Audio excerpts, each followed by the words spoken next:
மாஸ்டருக்கு வணக்கம். அனைத்து சகோதர சகோதரிகளுக்கும் வணக்கம். பாபுஜி மாஸ்டர்னுடைய அனந்தத்தை நோக்கி இந்த புத்தகத்தில் 7வது முடிச்சு. இந்த 7வது சக்கரத்தை விராட தேசம், பரபிரம்மாண்ட மண்டலம், பாராகாஸ்மிக் அப்படின்னு சொல்கிறாங்க. இந்த மண்டலம்ங்கிறது ஒரு அகண்ட விரிந்த மண்டலம், மகத்தான உணர்வுறு நிலையினுடைய ஒரு பிரதேசமாக சொல்லப்படுறது.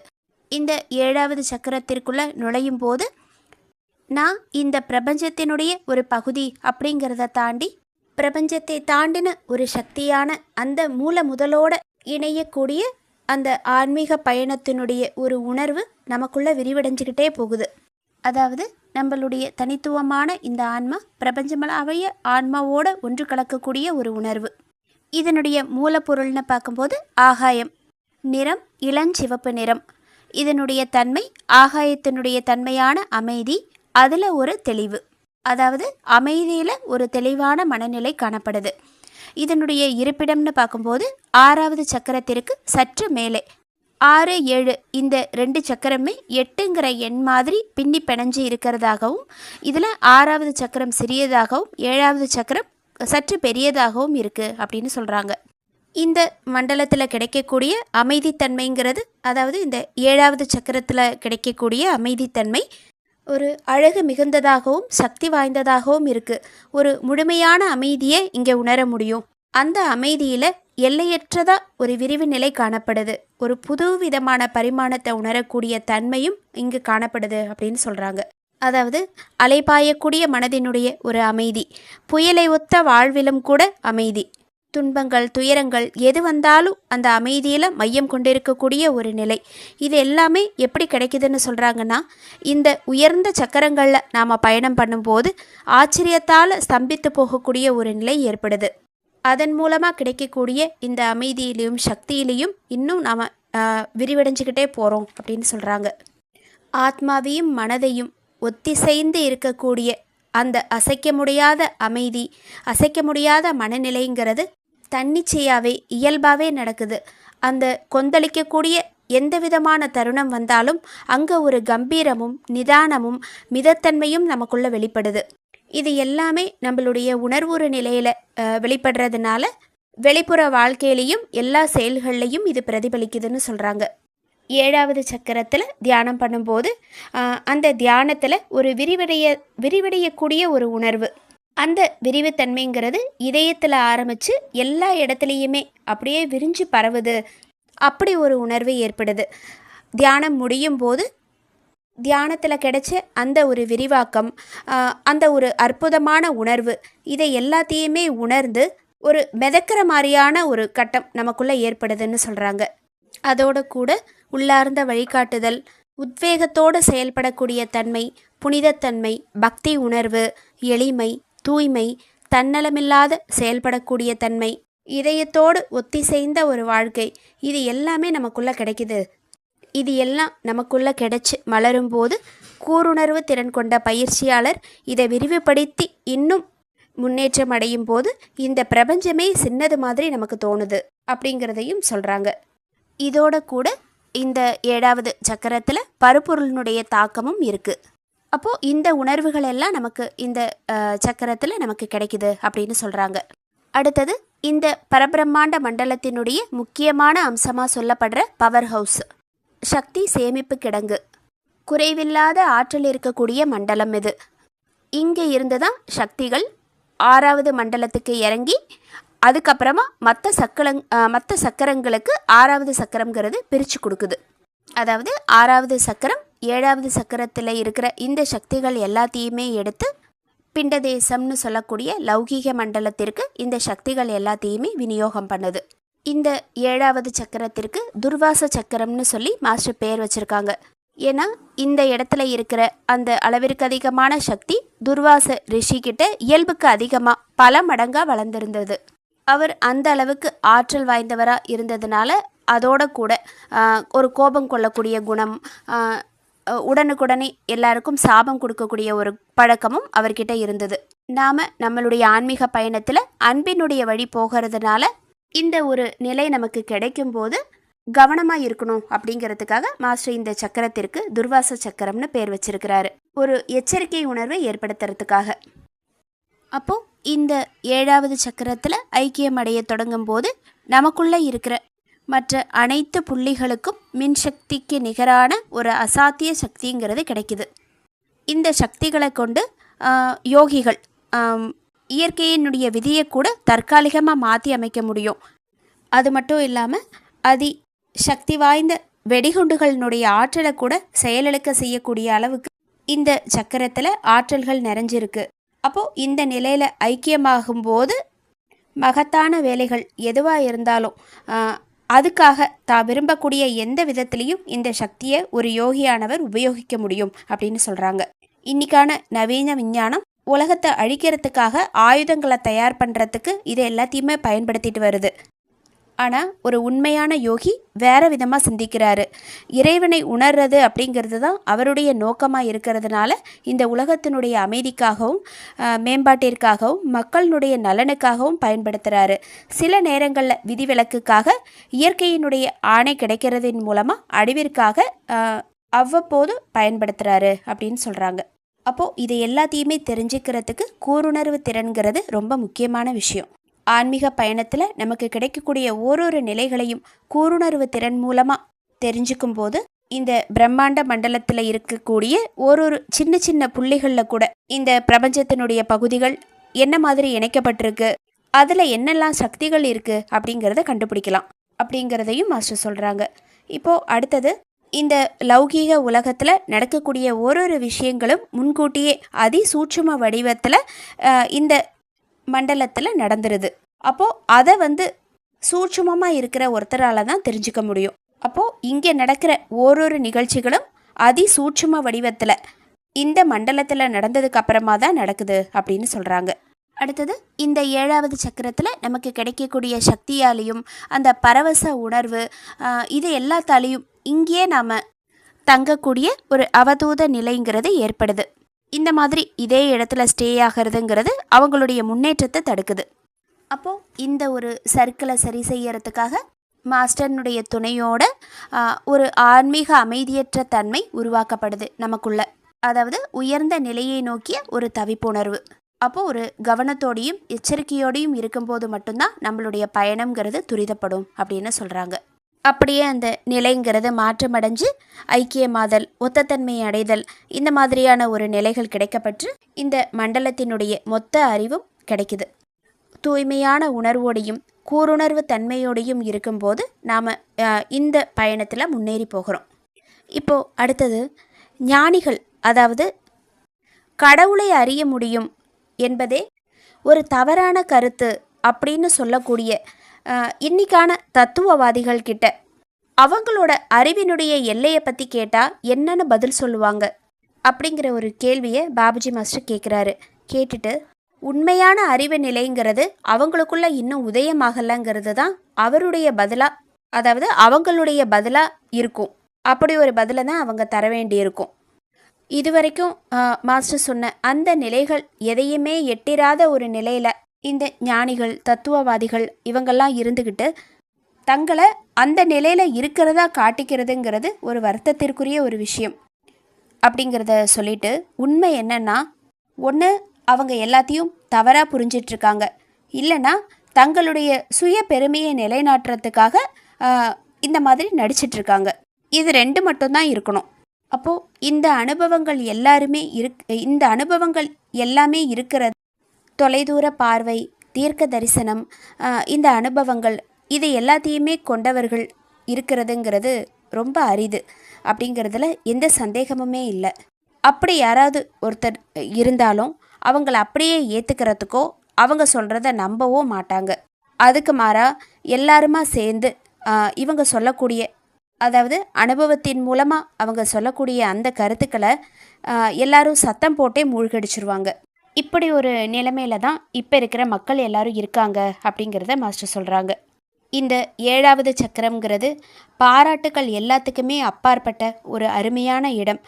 இந்த பிரதேசத்தை முழுமையாக விளக்கறதுக்கு பல புத்தகங்கள்ங்கிறது தேவைப்படும் அப்படிங்கிறத சொல்லிட்டு அடுத்த விஷயமா மாஸ்டர் சொல்கிறது, ஸ்ரீ கிருஷ்ணருடைய சக்கராயுதம்னு சொல்லக்கூடிய சுதர்சன சக்கரத்தில் இருக்கக்கூடிய ஆற்றல் இந்த பிரதேசத்தினுடையது தான் அப்படிங்கிறத சொல்கிறாங்க.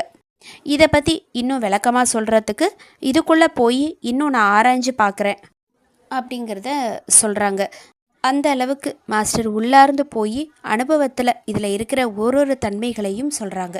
இந்த 7வது சக்கரத்திற்குள்ள ஒரு அபியாசி நுழையும் போது, அதாவது இதில் இருக்கிற ஒரு மறைபொருளுக்குள்ளேயும் ஒரு அபியாசி நுழையும் போது பலவிதமான சுழல்கள், வளையங்கள் எல்லாத்தையுமே பார்க்குறாங்க.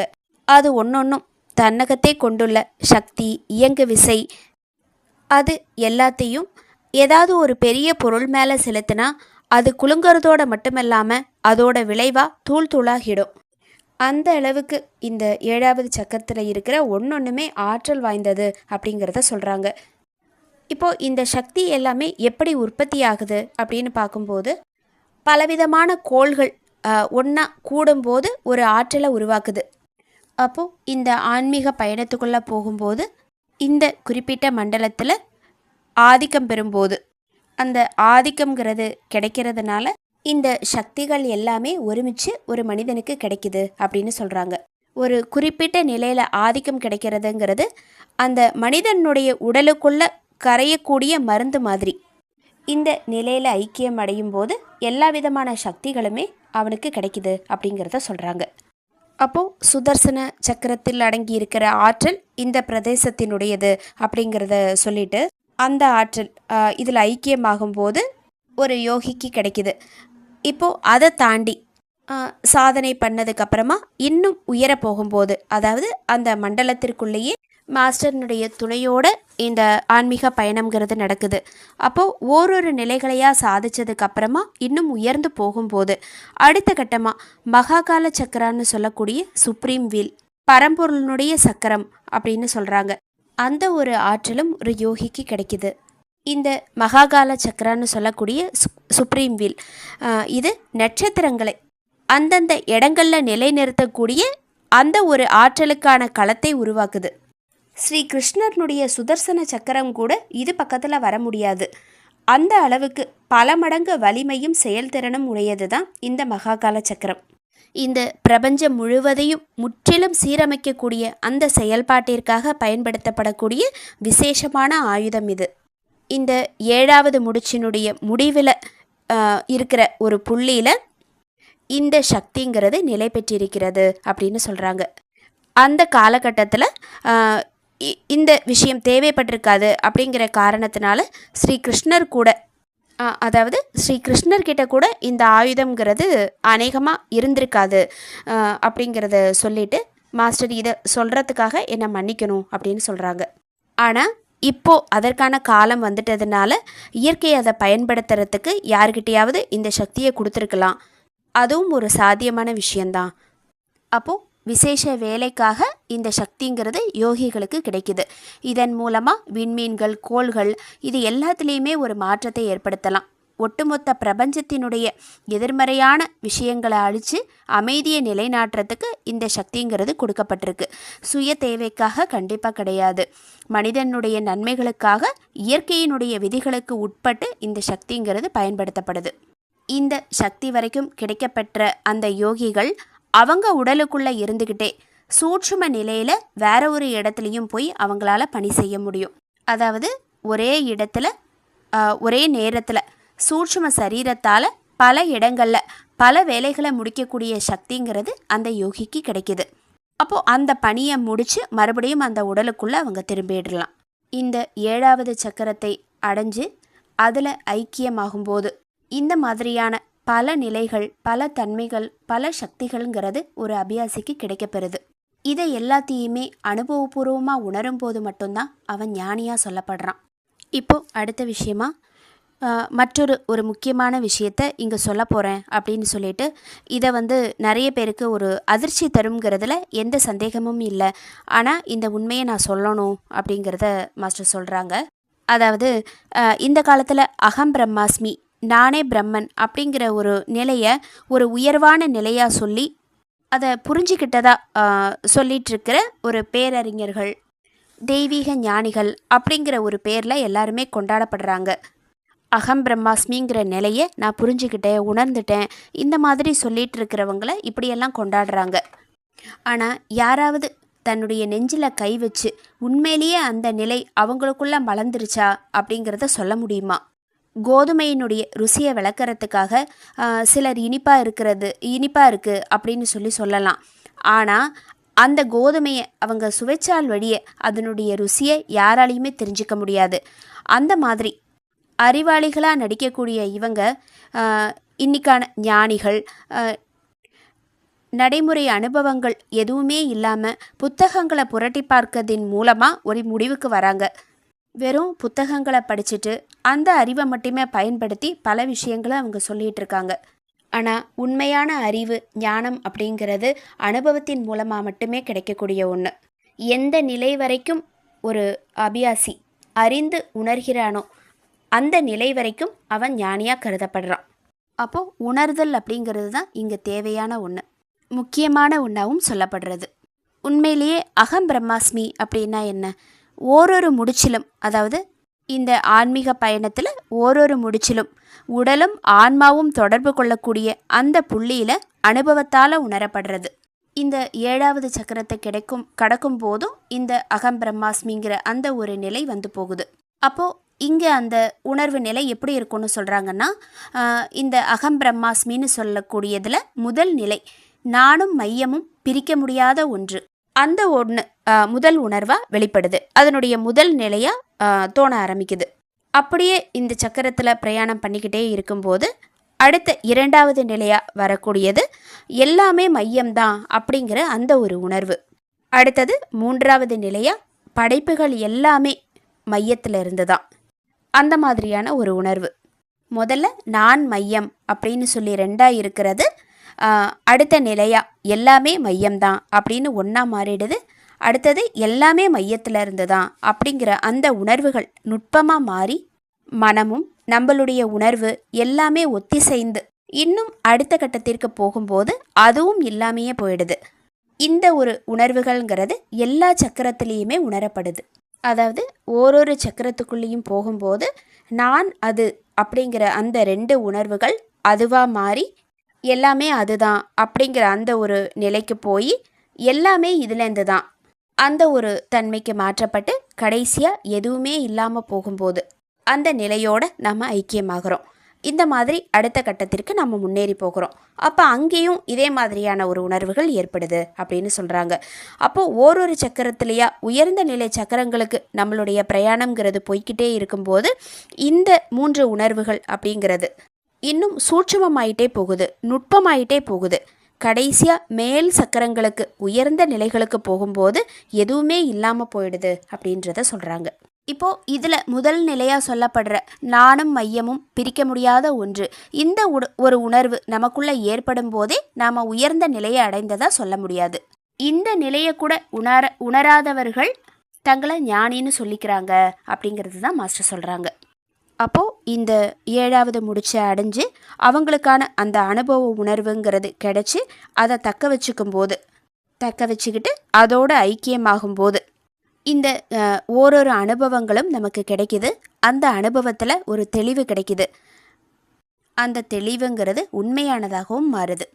இப்போது இந்த நிலைகளெல்லாம் கிடைச்ச ஒரு யோகி சூரியனுடைய வெப்பம், ஒளி, சந்திரனுடைய பிரகாசம், குளுமைத்தன்மை, நட்சத்திரங்களினுடைய ஒளிர்தல், இது எல்லாமே தன்னுடையது அப்படின்னு சொல்லி உணர ஆரம்பிக்கிறாரு.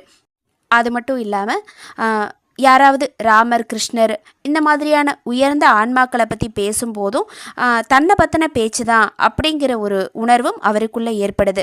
அதுக்காக அவர் மன உறுத்தலும் கொள்றதில்ல அப்படிங்கிறதையும் சொல்கிறாங்க. இப்போது இது எல்லாத்தையுமே கடந்து நீடித்த அனுபவங்கள் கிடைச்சதுக்கப்புறமா அதில் ஒரு பக்குவம் கிடைக்கும்போது அந்த அனுபவங்களோட ஐக்கியமாகும்போது இன்னும் நம்மளுடைய பார்வை மேல் நோக்கி திரும்பி அது எதுவாக இருக்கிறதோ அதுவாக இருக்கிறது, அந்த ஒரு உணர்விற்கான மனோபாவம் நமக்குள்ளே வருது. அப்போது ஓரொரு நிலையிலையும் ஐக்கியமானதுக்கு அப்புறமும் இந்த நிலைங்கிறது நமக்கு வெளிப்படுது அப்படின்னு சொல்கிறாங்க. ஏன்னா இப்போது நாம் இருக்கிறது இந்த 7வது முடிச்சுன்னு சொல்லக்கூடிய ஈஸ்வரி மண்டலம்னு சொல்கிற தெய்வீகத்தினுடைய ஒரு பரந்த மண்டலத்தில் இருக்கும். அப்போது எல்லாமே அவர்கிட்டேருந்து தான், எல்லாமே மையத்துக்கிட்டேருந்து தான், அந்த மாதிரியான ஒரு அனுபவ உணர்வு நமக்குள்ளே வர ஆரம்பிக்குது. இந்த மாதிரி இந்த 7வது முடிச்சில் கணக்கற்ற பல்வேறு நிலைகளை உள்ளடக்கிய வல்லமை பொருந்திய விசாலமான தன்மைகளை உணர ஆரம்பிக்கிறோம். இந்த நிலையை அடைந்த ஒருத்தர் போதுமான அளவு முன்னேறினதுக்கு அப்புறமா இந்த பௌதீக உலகத்தில் அவர் கண்ணு முன்னாடி எது தெரிஞ்சாலும், பௌதீக வடிவில் அவருக்கு எது தெரிஞ்சாலும் அது இருக்கிறதையே அவர் உணர்றதில்லை. ஏன்னா அவருடைய இதயம் அது இருக்கிறது அப்படிங்கிற அந்த ஒரு பதிவிலிருந்து விடுபட்டு இருக்குது. அப்போ எந்த விதமான பதிவுகளுமே அவருக்குள்ளே போய் இறங்குறதில்ல. அதை அப்படியே பார்த்துட்டு கடந்து போயிடுறாரு. அப்போது மாஸ்டர் சொல்கிற மாதிரி ஒரு ரோஜா மலரை நம்ம பார்க்குறோம் அப்படின்னும் போது அது அழகாக இருக்கிறது அப்படின்னு நாம் நினைக்கிறோம் இல்லையா, அந்த செகண்டில் தான் அது பார்க்குற வரைக்கும் ஒன்றும் இல்லை. அந்த மாதிரி நினைக்கும் போது தான் நமக்குள்ள பதிவுகள் அப்படிங்கிறது உருவாக்கப்படுது. இப்போது இந்த நிலைக்கு நாம் வரும்போது அதை பார்த்து அப்படியே கடந்து போயிடுறோம். அதை பற்றின எந்த விதமான கருத்துக்களுமே நம்மளுடைய மனதிற்குள்ளே வர்றதில்லை. அப்படி ஒரு நிலையும் தன்மையும் கொண்ட முடிச்சு இந்த 7வது முடிச்சு அப்படிங்கிறத மாஸ்டர் சொல்கிறாங்க. இப்போது இந்த பிரதேசத்தினுடைய முக்கியமான அம்சங்களை நான் இங்கே சொல்லியிருக்கேன். உயர்ந்த குறிக்கோள் இருக்கிறவங்களுக்கு, போதுமான ஊக்கமும் ஆர்வமும் இருக்கிறவங்களுக்கு, அதோட கூட இதையெல்லாம் இருக்கிறதோட கூட தகுதி வாய்ந்த வழிகாட்டியும் அவங்களுக்கு கிடைக்கும்போது இந்த 7வது முடிச்சில் சொல்லப்பட்டிருக்கிற அந்த நிலைகளோட ஒத்தத்தன்மையும் ஐக்கியமும் அடைஞ்சு அடுத்த முடிச்சுக்கு முன்னேறத்துக்கான ஒரு பாதைங்கிறது அவங்களுக்கு திறக்கப்படுகிறது அப்படிங்கிறத சொல்லிட்டு இந்த 7வது முடிச்சை மாஸ்டர் முடிச்சிருக்காங்க. இந்த 7வது சக்கரத்தில் சொல்லப்பட்டிருக்கிற சுதர்சன சக்கரம், மகாகால சக்கரம், அகம் பிரம்மாஸ்மி, இதை 3 பற்றியும் மாஸ்டர் குறிப்பு கொடுத்துருக்காங்க. இந்த அகம் பிரம்மாஸ்மி அப்படிங்கிறது நானே பிரம்மன் அப்படின்னு சொல்லப்படுறது. இன்றைக்கி இருக்கிற ஞானிகள் இந்த வார்த்தையை சொல்லி தான் தன்னை பிரபலப்படுத்திக்கிறாங்க. இது அவங்களுடைய ஒரு பிரசித்தி பெற்ற அடையாளமாக சொல்லப்படுறது. எல்லார்கிட்டேயும் தன்னை சாதனையாளர்கள், அதாவது ஆன்மீகத்தில் சாதனை புரிந்தவர்கள் அப்படிங்கிற அந்த ஒரு எண்ணத்தினுடைய விதையை விதைக்கிறதுக்காக இயந்திர கதியில், அதாவது வாய் வார்த்தையில் இந்த மாதிரியான ஒரு வாசகங்களை சொல்லிட்டு தன்னை பிரபலப்படுத்திக்கிறாங்க. வெறும் இந்த வார்த்தையை, அதாவது நானே பிரம்மன், அகம் பிரம்மாஸ்மி, இந்த வார்த்தையை சொல்கிறதின் மூலமாக ஒருத்தர் உண்மையான ஞானி ஆகிட முடியாது. உள்முகமாகவே அந்த ஒரு நிலையை அடைய பெற்று அதில் ஐக்கியமாகணும். சரியாக சொல்லணுன்னா ஓரொரு அபியாசியினுடைய அந்த அணுகுமட்டம்னு சொல்லக்கூடிய தன்மைக்கு ஏற்ற மாதிரி இறுதி பரம்பொருளோடு ஒத்திருக்கக்கூடிய அந்த உள்ளார்ந்த உணர்வு நிலையை தான் இது குறிக்குது. அதாவது உள்ளார்ந்த உணர்வு நிலையை இது குறிக்குது. இங்கே இந்த அனந்தத்தை நோக்கி புத்தகத்தில் 7வது முடிச்சில் சொல்லப்பட்டிருக்கிற அகம் பிரம்மாஸ்மி அப்படிங்கிற அந்த ஒரு வார்த்தை, இந்த வார்த்தை இறுதி பரம்பொருளை நோக்கி நாம் போகக்கூடிய அந்த ஒரு வழியில் நமக்கு கிடைக்கக்கூடிய ஒரு ஆன்மீக நிலை அப்படின்னு சொல்கிறாங்க. ஓரொரு முடிச்சுக்குள்ளேயும் நாம் வரும்போது இந்த ஒரு உணர்வு, அதாவது அகம் பிரம்மாஸ்மி அப்படிங்கிற அந்த ஒரு உணர்வு ஏதோ ஒரு வடிவில் உணர்வு நிலையில் இடம்பெற்றிருக்கு. இந்த மாதிரி ஓரொரு முடிச்சுக்குள்ளேயும் போகும்போது இந்த ஒரு உணர்வு நிலை வெளிப்படுது. அப்போ அந்த முடிச்சில் ஐக்கியமாகி கடக்கும்போது அந்த நிலை மறையுது. அதே மாதிரி உயர்ந்த நிலைகளை நோக்கி முன்னேறும்போது இந்த உணர்வாகப்பட்டது அப்படியே மென்மேலும் நுட்பமாகி கொண்டே போகுது அப்படின்னு சொல்கிறாங்க. பொதுவாக இதில் 3 விதமான நிலைகள் வெளிப்படுது. கீழ் மட்டத்தில், அதாவது மிகுந்த கீழ் மட்டத்தில் நானே பிரம்மன் அப்படிங்கிற அந்த ஒரு உணர்வு இணை பிரியாத தன்மைங்கிற மாதிரி தோணுது. அதாவது நானும் மையமும் பிரிக்க முடியாத ஒன்று அப்படிங்கிற மாதிரி அந்த ஒரு நிலையில், அந்த ஒரு முடிச்சில் தொடர்ந்து நாம் பயணம் பண்ணும்போது எல்லாமே பிரம்மன் தான் அப்படிங்கிற ஒரு உணர்வாக மாறிடுது. அதாவது அனைத்தும் பிரம்மனே அப்படிங்கிற மாதிரி. இப்போது இது அந்த நிலையோடு ஒன்று கலக்கிற தன்மையை ஒரு உணர்வாக உணர்த்துது. பிரபஞ்சமளாவிய இணைபெரியா தன்மை அப்படிங்கிறது கடைசியில் 3வது நிலையாக அனைத்தும் பிரம்மனிடமிருந்தே அப்படிங்கிற அந்த ஒரு உணர்வை கொடுத்து இன்னும் முன்னேறி போகும்போது அந்த கருத்தும் அடிபட்டு போகுது. அதாவது எதுவுமே ஒரு இல்லாத ஒரு உணர்வு. இப்படியா அகம் பிரம்மாஸ்மிங்கிற ஒரு நிலை நமக்கு வெளிப்படுது அப்படிங்கிறத மாஸ்டர் சொல்லியிருக்காங்க. அடுத்தது மகாகால சக்கரம் அப்படிங்கிற பரமாத்மாவினுடைய சக்கரம். இதை பற்றி என்ன சொல்லியிருக்காங்கன்னா, ஸ்ரீ கிருஷ்ணர்னுடைய சுதர்சன சக்கரம் பற்றி எல்லாருக்குமே தெரியும். ஒரு பிரகாசமானது ஒரு சுழல் தட்டு வடிவில் இது உருவகப்படுத்தப்பட்டிருக்கு. அதை விரலில் வட்டமாக சுழலை விட்டு இலக்கின் மேலே குறிவைத்து செலுத்த முடியும். இதே கிருஷ்ணர்னுடைய கைகளில் எல்லாருமே பார்த்துருப்போம். இதோட காரணத்தினால தான் பெரும்பாலும் ஸ்ரீ கிருஷ்ணர்னுடைய விரல் சக்கரம் அப்படின்னு சொல்கிறாங்க. இந்த உலகத்தினுடைய அமைப்பில் மாற்றம் கொண்டு வரணும் அப்படிங்கிறதுக்காக ஸ்ரீ கிருஷ்ணர் உபயோகித்த அதி சக்தி வாய்ந்த ஆயுதம் இந்த சுதர்சன சக்கரம் அப்படிங்கிறது. இந்த விராட தேசம்னு சொல்லப்படுற 7வது சக்கரத்தில், இந்த பரபிரம்மாண்ட மண்டலத்தில் சுதர்சன சக்கரத்தினுடைய முழு சக்தியும் அடங்கியிருக்கு. கிருஷ்ணருக்கு சொந்தமாக இருந்த இந்த சுதர்சன சக்கரம்ங்கிறது உண்மையிலேயே இந்த சக்கர வடிவிலான உலகாதாய கருவி கிடையாது. அது ஒரு பொருள் கிடையாது அப்படின்னு சொல்கிறாங்க. அது அவருடைய ஆதிக்கத்திற்கு உட்பட்ட மாதிரி இருக்கிற அந்த சுழலக்கூடிய வளைய வடிவிலான சூட்சும சக்தி அப்படின்னு சொல்கிறாங்க. அப்போது இதை பொருளாக பார்க்கறது இல்லை, இது ஒரு விதமான சூட்சுமமான சக்தி. ஸ்ரீ கிருஷ்ணர் அந்த நிலையில இருந்து வெளிப்படுத்தின ஒரு சக்தி. அந்த சூட்சுமமான ஆற்றல் வாய்ந்த சக்தி தான் இந்த 7வது சக்கரத்தில் இருக்குது அப்படிங்கிறத சொல்கிறாங்க. இப்போது அடுத்தது சுதர்சன சக்கரத்தை விட மகாகால சக்கரங்கிறது அதிகமான வலிமை வாய்ந்தது. இந்த பிரபஞ்சத்தினுடைய கால சக்தியவே தனக்குள்ளே கொண்டுட்டுருக்கு. இந்த உலகத்தில் மாற்றத்தை கொண்டு வரணும் அப்படிங்கிறதுக்காக ஒரு மகத்தான பெரிய பணி செய்ய வேண்டிய ஒரு அபூர்வமான சூழ்நிலைகளில் இந்த சக்கரம்ங்கிறது பயன்படுத்தப்படுறது.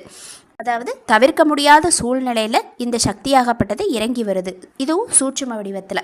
இந்த பிரபஞ்சத்தை சீர்படுத்துகிற நோக்கத்திற்காக தான் ஸ்ரீ கிருஷ்ணர் இந்த பூமியில் இறங்கி வந்தார். ஆனால் அப்போ இருக்கிற அந்த நிலைமையை விட ரொம்ப கடினமான நிலை இப்போ இருக்குது. அப்போது இந்த உலகத்திற்கு மாற்றங்கிறது இப்போ அதிகமாக தேவைப்படுது அப்படிங்கிறத சொல்லிட்டு, இப்போது இந்த மாற்றத்தை கொண்டு வர்றதுக்காக இந்த உயர் சக்தியை உபயோகிக்கிறது அப்படிங்கிறது காலத்தினுடைய கட்டாயமாக சொல்லப்படுறது. இந்த வேலைக்காக மகத்தான தெய்வீக புருஷர் ஏற்கனவே இந்த பூமிக்கு வந்துட்டார். அவர் தன்னுடைய ஆதிக்கத்திற்கு உட்பட்ட இந்த உயர் சக்தியினுடைய துணையோட உலகத்தை மாற்றுறதுக்கான பணியையும் அவர் செஞ்சிட்ருக்கிறாரு. இந்த மாதிரி மகாகால சக்கரம் அதனுடைய ஒரு சிறப்பை மாஸ்டர் சொல்லியிருக்காங்க. இப்போது இந்த 7வது முடிச்சு அப்படிங்கிறத பற்றி சுருக்கமாக பார்க்கும்போது, இதை விராட தேசம் அல்லது பரபிரம்மாண்ட மண்டலம் பாராகாஸ்மிக் அப்படின்னு சொல்லப்படுறது. இதனுடைய மூலப்பொருள் ஆகாயம். இதனுடைய தன்மை அமைதித்தன்மை, அதாவது அமைதியில் ஒரு தெளிவு. இதனுடைய நிறம் இளம் சிவப்பு நிறம். இந்த சக்கரத்தினுடைய உணர்வுகளாக சொல்லப்படுறது ஒரு சக்தி, அதே நேரத்தில் ஒரு பரவசமான உணர்வு, நமக்கு ஏற்படுற அந்த அமைதியில் ஒரு அழகு. இந்த உணர்வுகளெல்லாம் இங்கே வெளிப்படுது அப்படின்னு சொல்கிறாங்க. அது மட்டும் இல்லாமல் புனிதத்தன்மையும் பக்தி உணர்வும் மேலோங்கி நிற்குது. அடுத்தது ஒரு யோகிக்கு தேவையான, அதாவது அவருடைய முழு ஆளுமைக்கு தேவையான ஆற்றல் வாய்ந்த மின்சக்தி இங்கே இந்த 7வது சக்கரத்தில் நிறைய இருக்குது அப்படின்னு சொல்கிறாங்க. இந்த பிரதேசத்தில் இருக்கிற சக்தியை வச்சு அந்த யோகிகள் இயற்கையினுடைய விதியை கூட மாற்றி அமைக்க முடியும். அதை பவர் ஹவுஸ்ன்னு சொல்லக்கூடிய சக்தி சேமிப்பு கிடங்கு அப்படின்னு சொல்கிறாங்க. பிண்ட தேசத்தில் இருக்கிற ஒன்னொன்றுத்துக்கும் இங்கே இருக்கிற சக்தி 6வது சக்கரத்தின் மூலமாக விநியோகிக்கப்படுது. இந்த 7வது சக்கரத்தில் ஐக்கியமாகிறதுங்கிறது இதன் மேலே ஆளுமை பெறுறதுக்கு சமமான ஒன்று. இப்போது முற்றிலுமாக இந்த சக்கரத்தில் ஐக்கியமாகும்போது வெடிகுண்டுகளினுடைய ஆற்றலை கூட செயலிழக்க செய்கிற அளவுக்கு நமக்குள்ள சக்திகள் கிடைக்கும் அப்படின்னு சொல்கிறாங்க. அப்போது இந்த பிரதேசத்தை சுற்றி வர்றதுக்கு ஆயிரக்கணக்கான வருடங்கள் கூட போதாதுங்கிற அளவுக்கு பறந்து விரிந்த பிரதேசம், மகத்தான உணர்வுறு நிலையினுடைய பிரதேசம் அப்படின்னு சொல்கிறாங்க. இப்போது இதில் இந்த சக்திகள், பரவச உணர்வு இது எல்லாமே கிடைக்கிறதுனால இங்கேயே தங்கக்கூடிய அளவுக்கு ஒரு அவதூத நிலைங்கிறது ஏற்படும். அந்த வளைவுகளினுடைய பாதிப்பிலேருந்து நம்மளை அடுத்த கட்டத்துக்கு முன்னேற்றி கூட்டிகிட்டு போகிறதுக்காக மாஸ்டர் மூலமாக ஆன்மீக அமைதியற்ற தன்மைங்கிறது உருவாக்கப்படுது. அந்த ஆன்மீகத்தை நோக்கி பரிதவிப்பு உணர்வின் மூலமாக நம்ம அடுத்த கட்டத்திற்கு முன்னேறி போகிறோம். மேலும் இங்கே கோபத்தினுடைய ஒரு ஆற்றல் அதிகமாக கிடைக்கும் அப்படிங்கிறதுனால அந்த நிலையிலிருந்தும் மாஸ்டர் நம்மளை முன்னேற்றி கூட்டிகிட்டு போகிறாரு. அடுத்தது ஸ்ரீ கிருஷ்ணனுடைய சுதர்சன சக்கரத்தினுடைய ஆற்றல் இந்த பிரதேசம் முழுவதிலும் இருக்குது.